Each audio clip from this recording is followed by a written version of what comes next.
Hello ladies and gentlemen, welcome aboard for our two ports cruise as we now depart from Cowes.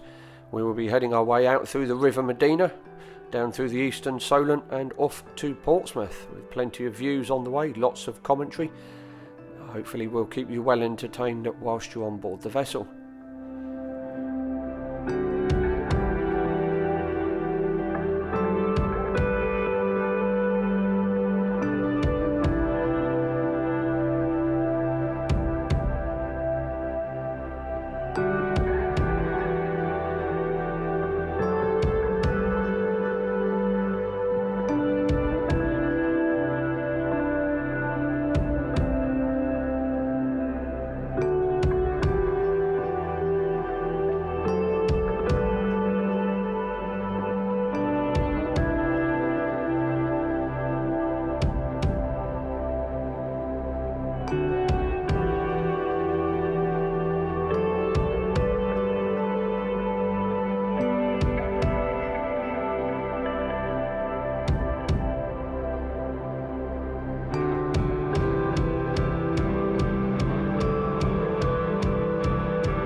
And here we are leaving Cowes, and on the right hand side we can see the large Union flag.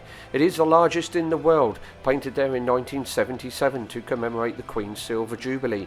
It measures 150 feet long, 50 feet high, and these sheds, now part of Venture Quays, are used for passenger ship building.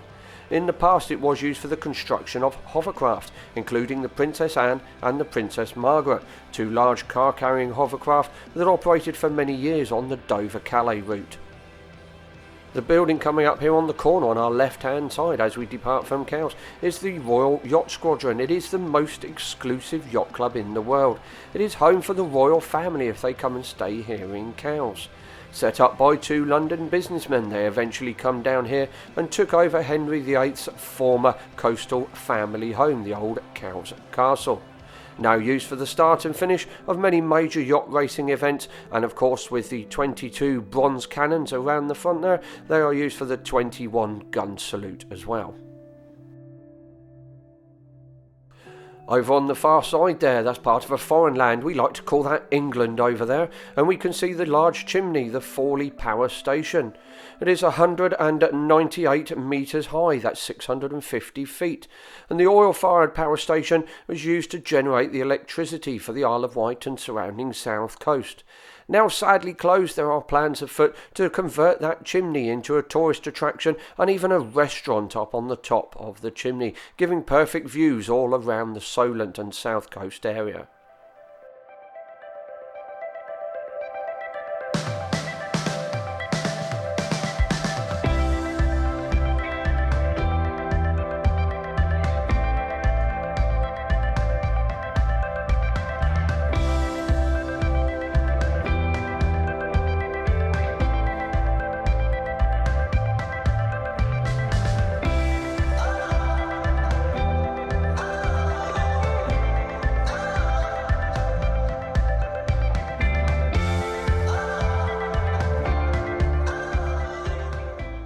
Our cruise, once we have clear Cowes, is going to take us through the eastern Solent in an easterly direction as we head down towards the port of Portsmouth.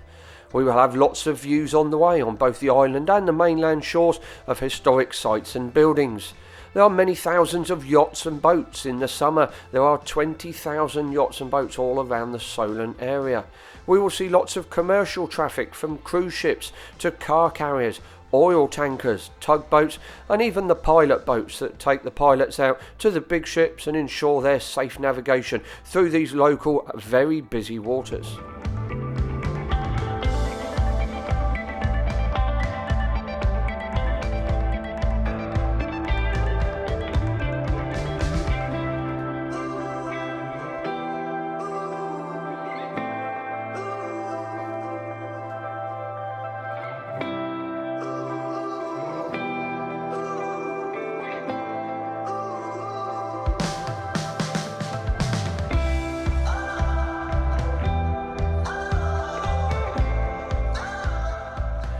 passing the town of Ryde over there on the Isle of Wight on our right hand side. It's the passenger gateway to the Isle of Wight. You'll see All Saints Church, the tallest building on the island, there on top of the hill. It is used by the local passenger catamarans to get to and from the Isle of Wight there at Ryde Pier. Ryde Pier now consists of 3 piers, a road pier, a rail pier and the old tram pier in the centre. Dates back to 1805 and was originally built for a little paddle steamer called the Union to run to and from the Isle of Wight and a place called Stokes Bay.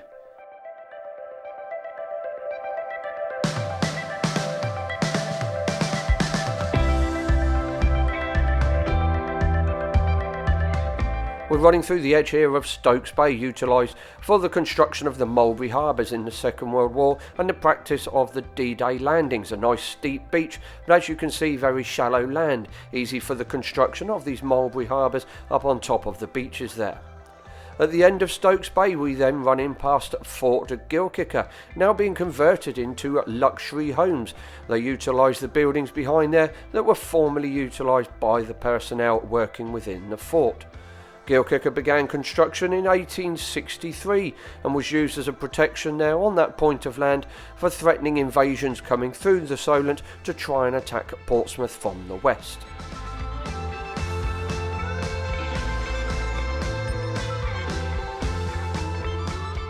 Here we are coming up towards the Portsmouth Harbour entrance. There on the right hand side, the little bridge you can see there. Underneath that is a gateway, which was the last place that Lord Nelson set foot on English soil before taking a small boat, rowing his way out towards HMS Victory and setting sail for the Battle of Trafalgar. We've got the church there with no roof. It's the old Royal Garrison Church of Portsmouth. Dates back to the year 1212. Unfortunately lost its roof in 1941, one of the worst bombing raids of Portsmouth. Left off as a memorial to all those who lost their lives here in Portsmouth during those various bombing raids. It's now looked after and run by English Heritage. Passing the Square Tower and the Victoria Pier as we come again a bit closer to the entrance, and there we have on the right there on the edge of the beach the Traitors' Gate. This is where the Australians were taken out as prisoners of war onto the various rowing boats and make their way out to the ships at the Spithead anchorages. From there they head their way off towards the Australias. We come closer to the harbour entrance and see the Round Tower, and this was one of Henry VIII's last lines of defence. From here to the other side of the harbour entrance he would raise chains, and these would stop the enemy ships from coming into Portsmouth. Round Tower is situated there right on the edge of Spice Island, and now a very exclusive area, but formerly used for many pubs and many sailors, making the most of all the pubs on the streets here. Spice was a major import in the Portsmouth commercial port and was taken and sprinkled in amongst the streets to make the whole place smell a little bit nicer than the sewage that used to run within the gutters. As you can see, some very luxurious houses here now on the waterfront. We have 2 very busy pubs here on the corner, the Still and West and the Spice Island Inn. From all these sailors that used to frequent the streets here, they say that these 2 pubs are haunted, apparently spirits regularly seen behind the bar. Here we now have Gunwharf Quays. Gunwharf Quays originally built as an ammunition depot known as the Gun Wharf. Not the most ideal place to keep the ammunition, as you've already seen we've passed all the local residents and houses. So eventually they converted it across to the Vernon and the Marlborough, 2 smaller naval establishments for minesweepers, patrol boats and naval operations. There's the Marlborough figurehead on the corner of the marina there looking out towards us. These naval operations come to an end in the 1990s when the land was eventually sold off to the Berkeley Homes Group, and they converted it into what we see here now with 93 factory outlet shops, offices, cinemas, bowling alley and of course all the waterfront restaurants and the marina here beside us.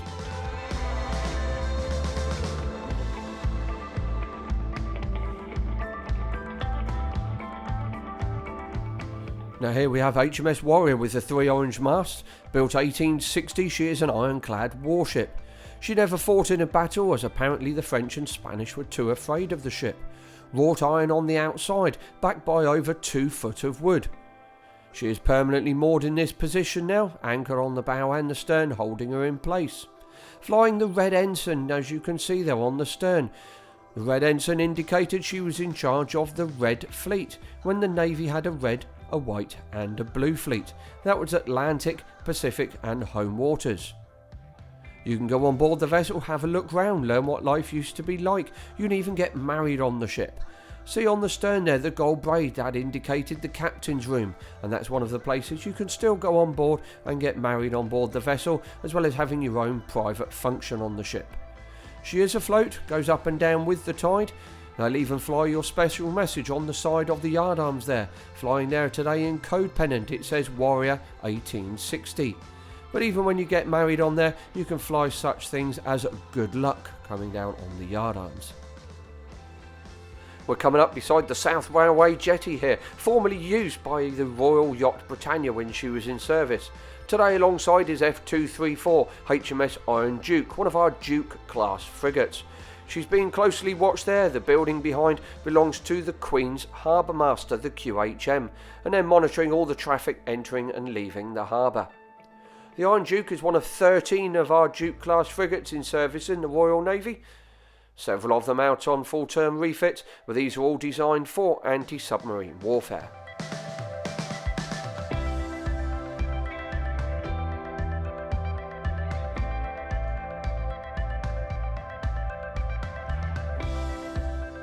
Over the back there is HMS Victory, the oldest registered warship in the Royal Navy. You can still see she's flying a white ensign. She still has a captain of the ship.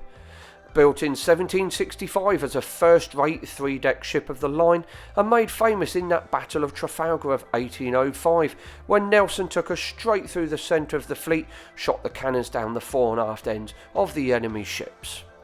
There's the Mary Rose ship hall, all that remains of Henry VIII's favourite warship, lost in 1545, 1 mile south of Southsea Castle.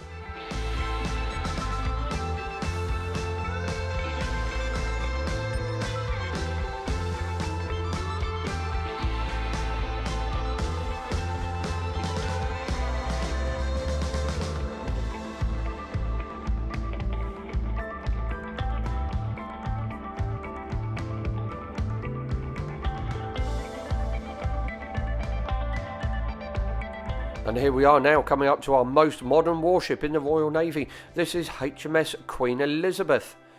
The Queen Elizabeth weighs in at some 67,000 tonnes. She is the largest warship ever built for the Royal Navy, even larger than the old Dreadnought class of warship we had in the Second World War. One of two vessels under construction, her sister vessel the Prince of Wales due into use in 2019. She will carry over 40 various helicopters and aircraft on the top deck. Inside of her flight hangars, which run from fore to aft end of the ship, there are only 3 stairways from the top down, but 17 decks throughout the entire vessel, including the captain's quarters in the forward conning tower. The after conning tower is used for operations of the flight deck, the forward one for the control of the ship. She made speeds of over 28 knots on her sea trials, with her 4 large Rolls-Royce engines powering 2 shafts and 2 propellers at over 30 tonnes each propeller. She can plug into shore power here in Portsmouth with specially designed electricity supplies that come down here and allow her to switch her engines off and plug into the shore. She will carry over 1,600 crew, although at the moment only 630 on board in order to operate the vessel and get her up to a working condition. She's been in and out of Portsmouth on various sea trials to make sure everything is in a working order. In order for her to come into Portsmouth, we had to dredge out the harbour, and some 10,000 various artefacts raised from the seabed, including cannons, human remains, and I'm sure the odd shopping trolley and BMX bike.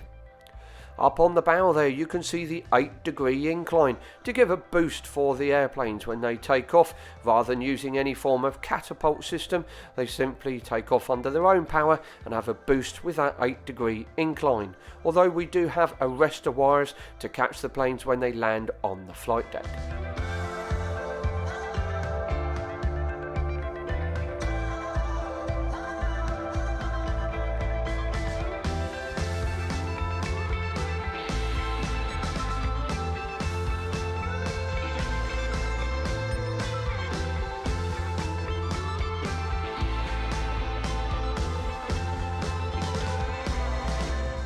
As we continue round the harbour, here is D-37, HMS Duncan, the latest of our daring class destroyers.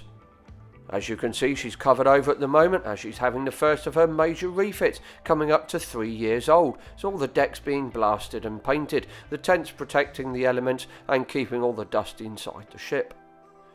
She weighs in at 7,350 tonnes and are the largest destroyers built for the Royal Navy since the 1960s.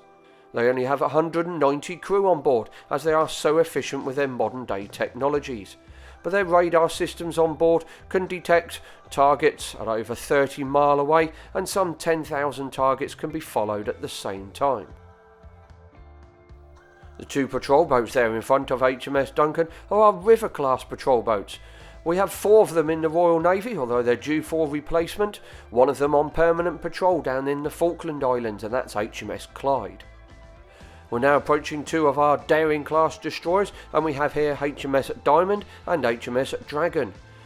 We have 6 of these in the Royal Navy. The bow and the first mast on these vessels were constructed here in Portsmouth Harbour and taken up to the River Clyde for assembly with the rest of the ship. They will carry the large Merlin helicopter in the stern hangar. The white dome in the centre there is the Vulcan Phalanx cannon, anti-aircraft missile system to protect the ship from aircraft and missile attack.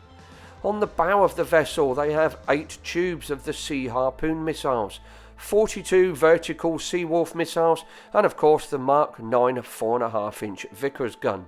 The Dragon is the only vessel with the emblem up on the bow, as you can see here, the emblem of the Dragon right on the bow of the ship, and it's been there since she was named.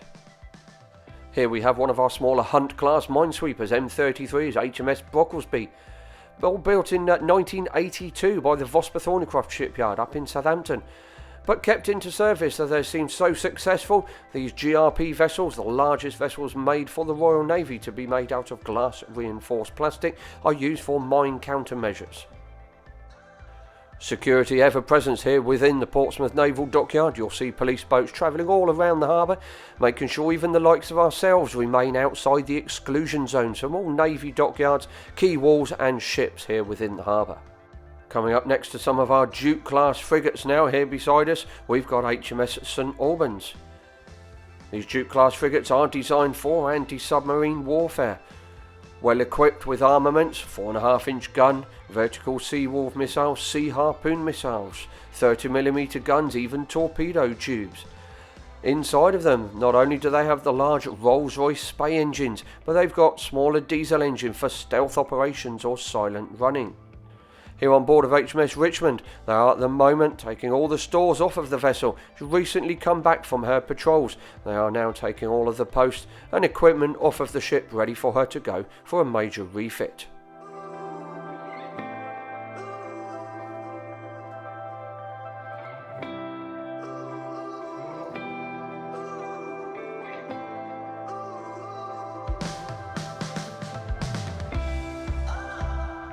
One of our old Rover class of oil tanker here beside us now, dating herself back to the 1970s, has transferred over 1.6 billion litres of fuel onto our various Navy ships travelling around the globe. Our Navy cannot simply drop into a local port in order to collect fuel. They use these tankers to transfer nice clean fuel onto the ships, ready for their continued operations around the globe. Many of our ships stored in the No. 3 basin behind the quay walls. These are where they undergo their long-term refits, repairs or even engine changes.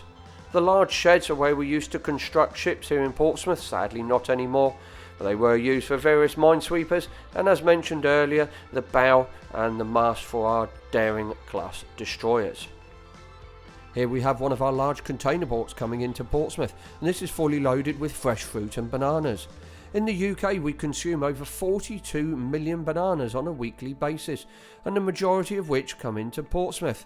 This container ship here will be in for a maximum of 24 hours, of which the vessel will be unloaded and reloaded with all its refrigerated cargoes. They're all stored inside the sheds at the top of the harbour under temperature and humidity control conditions until distributed to the local markets. Here is our cross-channel ferry port, the second busiest in the UK next to Dover along the coast. The Bretagne here beside us runs across to St Malo, and we have other vessels running from here to Caen, Cherbourg, Bilbao, Santander, and of course over to the Channel Islands. The Cap Finisterre on her way outward bound now to Spain. Here we have D-23 HMS Bristol. She's an old Type 82 destroyer, built in the 1960s, one of 3 on the drawing board, the only one of her type ever constructed. She's now out of service and is used as a cadet training ship. Engines are still inside, but all the rooms down in the bilges are used for classrooms and sleeping quarters. Permanently moored here at Whale Island, which is a home for HMS Excellent, the Portsmouth's main naval training establishment. On the top of Portsdown Hill you can see some of our older fortifications and the more modern ones used for testing the radars. The 2 grey turrets up there, very similar to the radar masts on board of our Daring class destroyers. Many of the fortifications up here face the north, more concerned of threatening invasions from along the coast that would use that hill to their advantage. This is when the Navy was based here at Portchester Castle. That castle down there on the waterfront, built in the year 285 AD, was built by the Romans and later rebuilt by the Normans. This is where the Royal Navy used to be situated. It was Richard III that brought the Navy down to where it is today, and Henry VIII added many of the fortifications that we've seen.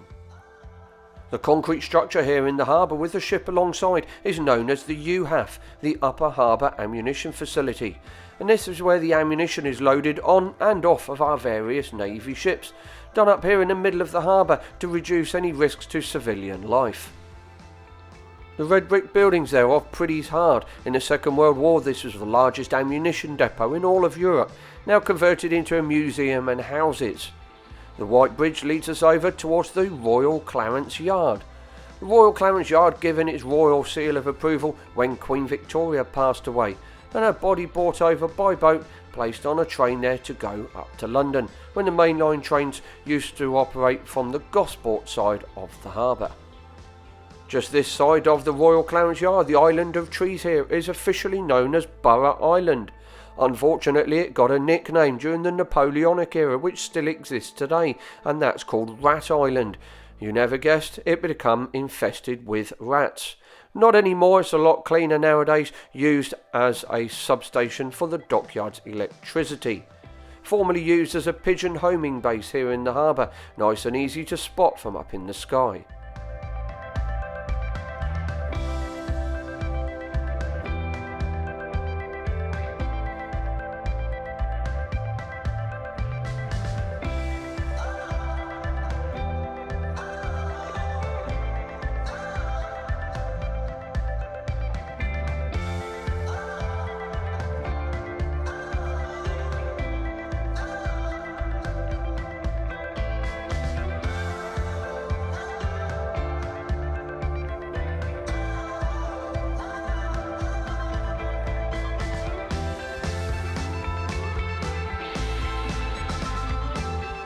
Here we have the Spinnaker Tower, the tall monument and public attraction is 550 feet from the base to the top.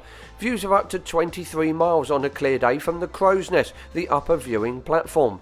The middle viewing platform has the gift shop, the lower one has the large glass floor. If you're brave enough you can take your shoes off and walk across the glass floor looking at everybody below you. Main way up to the top of the tower is through 2 large elevators, although emergencies only will see 630 steps from the top down.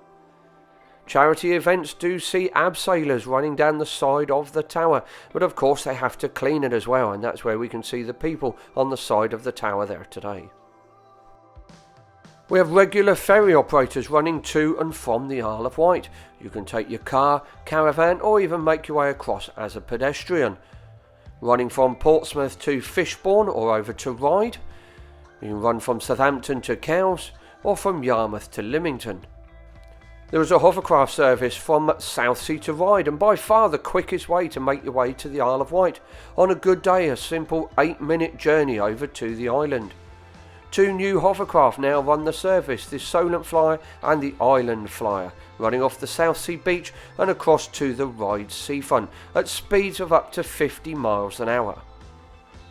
These hovercrafts were built in the Solent, tried and tested here, and now regular operators 7 days a week back and forth to the Isle of Wight.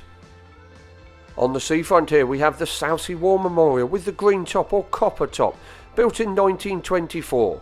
Inscribed on the base of the memorial, it says, "In honour of the Navy and to the abiding memory of those ranks and ratings of this port who lay down their lives in the defence of the Empire and those who have no other grave apart from that of the sea." The Southsea Castle on the point of land is the point at which Henry VIII stood and watched the loss of his favourite warship, the Mary Rose, in 1545. As he stood there and watched his ship topple over, he said he could hear the lives screaming as the vessel went down. On the approaches to Portsmouth we have 4 Solent forts. These forts built in the 1870s under orders from Queen Victoria to Lord Palmerston to extend the range of defences. 2 of them have now been converted into luxury hotels. As we now clear the Portsmouth Harbour channels and we make our way back to the west and head our way through the Solent and direct our way through all the yachting traffic and commercial shipping as we head our way back to Cowes.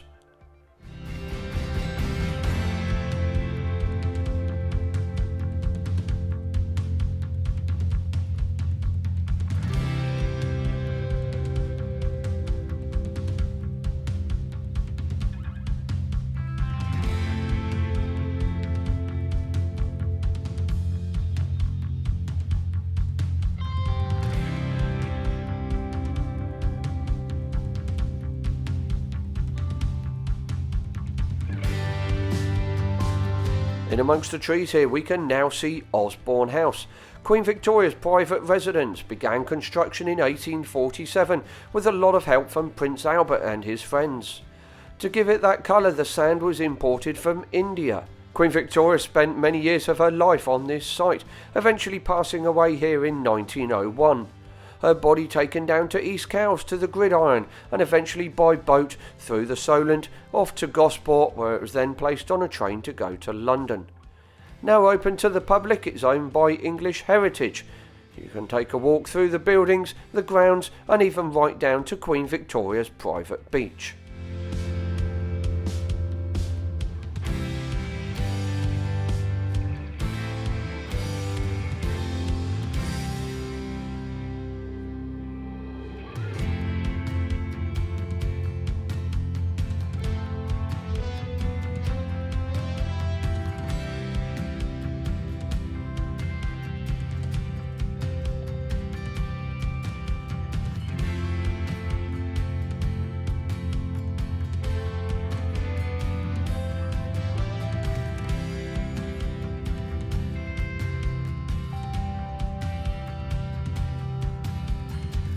In amongst the trees here we can now see Norris Castle.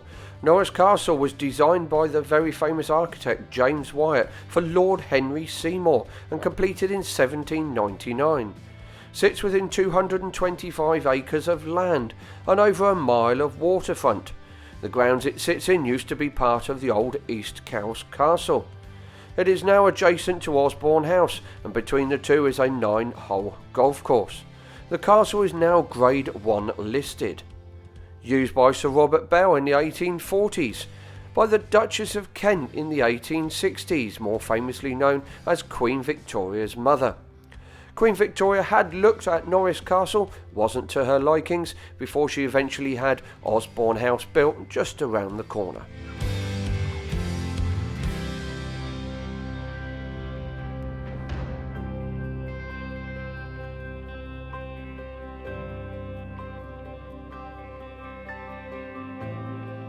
Here on the skyline in Cowes you can't miss the large hammerhead crane, built 1912 in Renfrew in Scotland for the Cowes shipbuilder J. Samuel White. It is unique, being the only pre-World War II crane left in existence in England. It is Grade 2 listed, and this crane would have seen such notable ships as HMS Cavalier, built here on this site in 1944. Saved by Old Mountbatten of Burma, to be preserved at Chatham, where she is a memorial to the 143 British destroyers and over 11,000 men lost during World War II.